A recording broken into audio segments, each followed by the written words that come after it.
자, 우리 갈라디아서를 계속해서 살펴보면서 구원은 믿음으로 말미암는가 행위로 말미암는가에 대한 이야기를 제가 계속 해왔습니다. 그리고 제가 결론부터 말씀드리면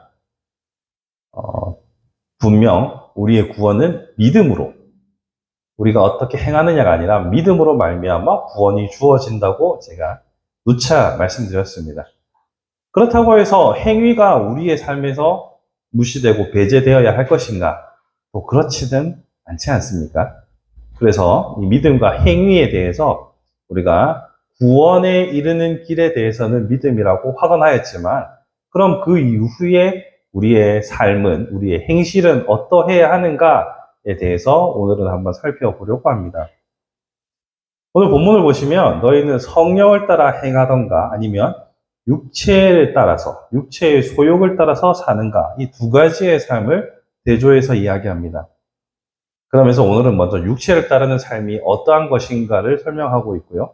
다음 시간에는 22절부터 해서 온유와 절제, 이 성령의 9가지 열매를 가지고 한번 이야기를 해보려고 합니다. 오늘 본문을 보시면 먼저 육체를 따라 살아가는 것에 대한 여러 가지 목록들이 나열되고 있습니다. 근데 이 중에서 제가 특별히 눈에 띄는 게 있었습니다.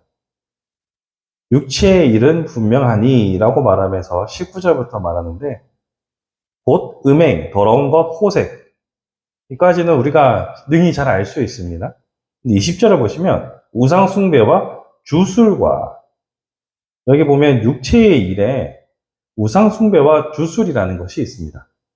자, 우리가 육체적인 일이라고 하면 통상적으로 인간이 가지고 있는 욕망과 정욕에 대한 일, 혹은 현실적인 문제들에 대해서 생각하기가 쉽습니다.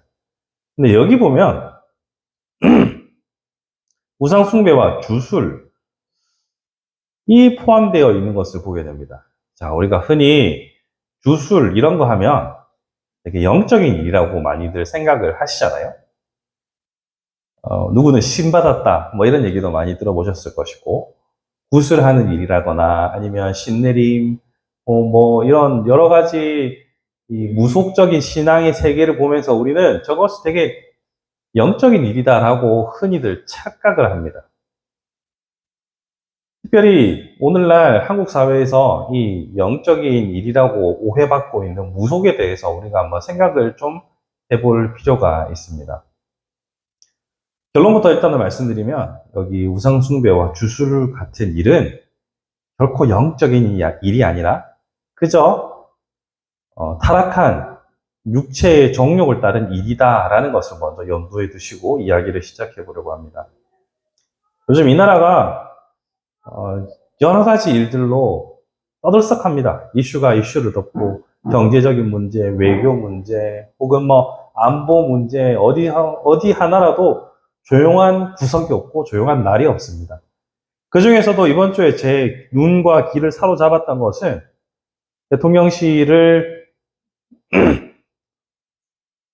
비호하고 있는 여러 세력들 중에서 이 역술인 혹은 무속인들이 여럿이 마치 그 책사인 것처럼, 마치 대통령의 비서실을 형성하고 있는 것처럼 많은 사람들의 조언을 받고 있다라는 뉴스를 접했을 때 제가 참 마음이 많이 암담했습니다. 옛날부터 이런 무속적인 힘을 빌어서 자신의 개인적인 미래를 알고자 하는 일들은 참 많았습니다. 동서고금을 막론하고 어디다 다 있었죠. 그런데 제가 많이 속상했던 것은 그런 지도자의 무속신앙에 대한 의존성 뿐만 아니라 한국 전체가 가지고 있는 이 무속신앙에 대한 의존성을 생각해보면, 이 교회는 과연 무엇을 했는가라는 의문이 들었습니다. 어릴 적부터 신앙생활 해보면 목사님들 설교에 이런 이야기 많이 나와요. 어떤 집사가, 장로가 무당집에 가가지고 점을 보러 갔다가, 야, 더 큰 신을 모시는 이는 안 받아준다, 가라, 이렇게 했던 뭐 이런 일화들이라나, 아니면 또 무속인들이 나와서 하는 방송들을 보면 기독교인들이 그 매출의 많은 부분을 차지하고 있다. 뭐 이런 이야기들을 심심찮게 들어봅니다. 아니, 도대체 크리스천들이 왜 이렇게 이 한국 무속 이 시장에 큰 손이 되었을까? 이런 의문이 들지 않을 수 없습니다. 특별히 정치권에서 이런 얘기가 많이 흘러나오면 정말 당혹스럽습니다. 왜냐하면 정치권에서 가장 큰 세력은 직장에 보면 신우회 이런 거 있잖아요. 믿는 사람들이 모여서 만든 직장 내에 신우회 이런 게 있지 않습니까? 정치 내에서도 믿는 사람들의 모임이 엄청 큰 힘을 가지고 있습니다. 왜냐하면 일단 수가 많잖아요. 영향력 있는 사람이 많잖아요. 대한민국의 대부분의 집단에서 기독교인들이 인구당 종교인 비율로 따지듯이 많은 비율을 차지하고 있기 때문에 크리스천이 많은 곳에서는 크리스천의 향기가 혹은 크리스천다운 빛과 소금의 역할이 어느 정도 있어야 합니다. 더 크게 보면 이 나라 안에서 크리스천이 그만큼 많으면 무속신앙의 시장이 이렇게 커서는 안 되는 겁니다. 왜냐하면 교회에서는 맨 처음 한국 문화와 충돌했던 게 무엇이었습니까? 처음에 집에서 제사 지내는 것, 이것과의 충돌이 있었죠. 그리고 사회적으로 보면 무속신앙과의 충돌이 있었습니다. 그래서 아주 한국 초기의 교회 목사님들은 막 마을에 막 산당 막 부수고 제사상 뒤집어 엎고 막 이런 일들이 많았습니다. 그리고 막 제사를 집에서 거부해서 쫓겨나가지고 교회에서 숙식하는 사람들의 이야기는 허다하게 들었습니다. 그럼에도 불구하고 이 땅에서 무속이 이렇게 자리 잡게 된 이유가 뭘까? 저는 크게 두 가지를 찾았습니다. 첫 번째는 한국에 천주교와 기독교가 들어온 루트가 조금 다릅니다. 천주교는 흔히 말하는 양반들이 중국에 유학 가서 서양의 학문의 하나로서 받아들였습니다. 그래서 천주교는 맨 처음에 들어올 때 사대부 집안 중심으로 해서 들어왔어요. 반면 기독교는 보다 평민들의 삶에 침투했습니다. 그러면서 여러분 평양 대부흥운동 기억하시죠? 그리고 여러분 한 30년 전쯤인데 옛날에 할렐루야 기도원이라고 있었어요. 대표적으로 제가 꼽는 건데요. 이 말은 제가 무엇을 말씀드리려고 하냐면 이적과 기적, 그러니까 치유와 또 기적 사역들, 그다음에 또 축기 사역 같은 이런 눈에 보이는 신비로운 현상들을 교회는 많이 따랐습니다.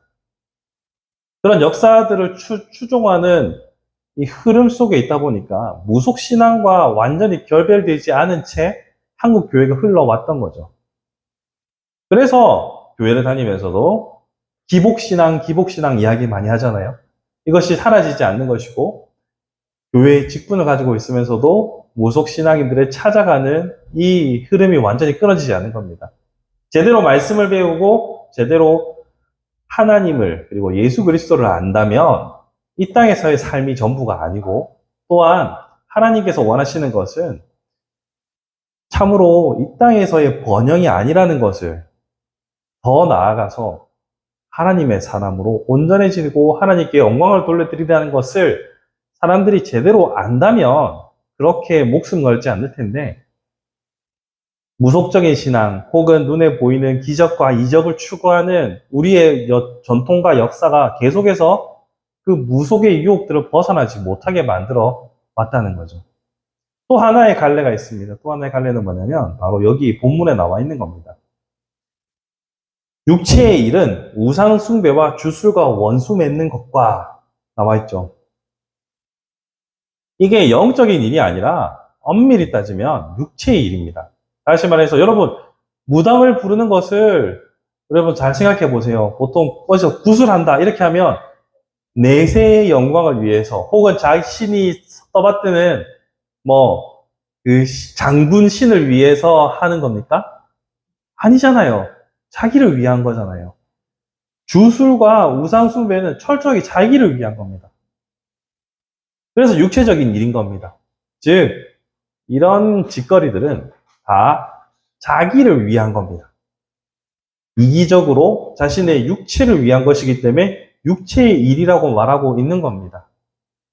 다른 말로 하면 이 땅에서 이런 무속 문화가 사라지지 않는 것은 다들 자기 욕심에 끊임없이 몰입하고 있기 때문에 이게 안 사라지는 겁니다.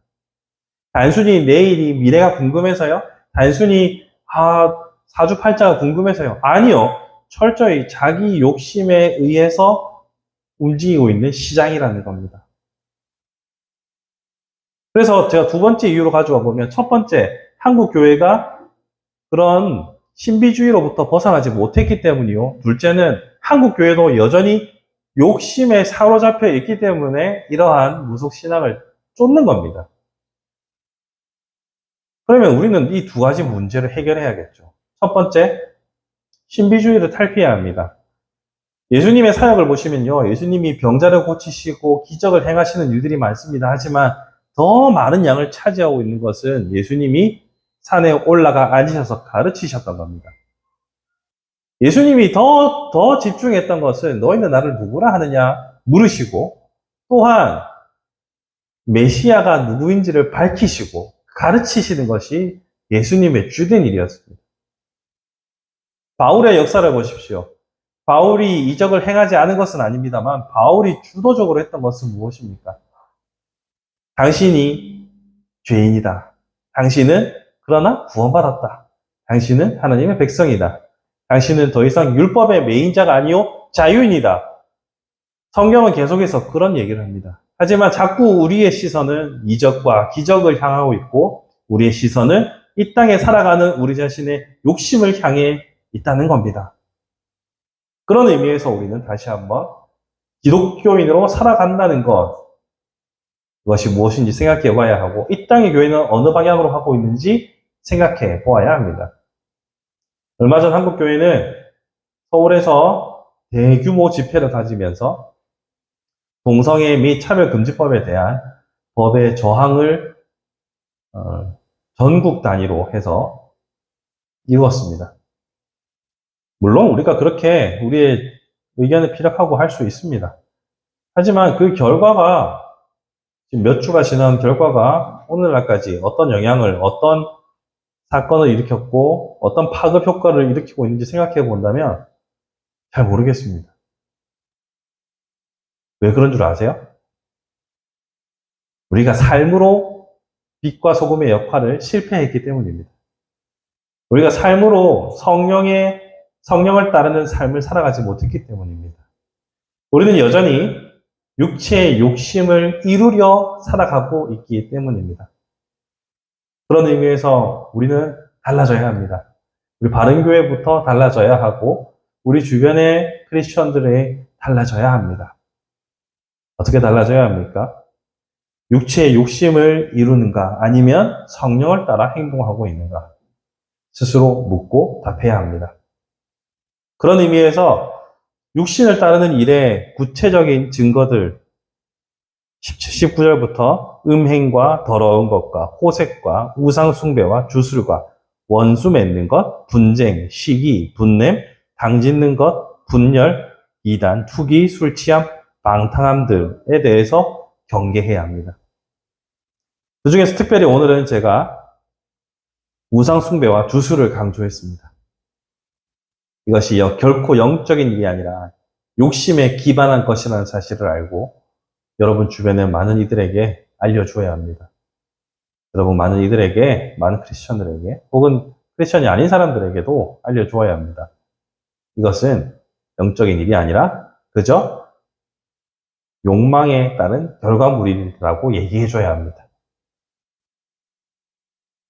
참 이게 어려운 일인 것 같습니다. 제 주변에 아는 어떤 집사님도 삼재 운운하면서 많이 괴로워하시는 것을 봤습니다. 이게 삼재 때문에 있는 일입니까? 사람의 일은 절대로 알 수가 없습니다. 한치 앞은. 그렇게 하나님이 설계를 하신 겁니다. 그러니 일이 어렵고 안 되고 꼬이고 힘들어도 그런 주술적인 의문들을 품기보다 지금 내가 무엇을 할 것인가를 고민해야 합니다. 지금 나는 성령의 일을 하고 있는가? 아니면 육신의 욕심을 이루려 하는가? 구분해야 합니다. 이번 한 주를 살아가면서도 우리는 계속 고민할 수 있기를 바라봅니다. 나는 성령의 일을 이루려 하는가 아니면 내 욕심을 이루려 하는가. 그런 고민이 쌓이고 쌓여서 우리를 변화시킵니다. 그런 고민하는 시간들이 켜켜이 쌓여서 우리로 하여금 예수를 닮아가게 만들이라 확신합니다.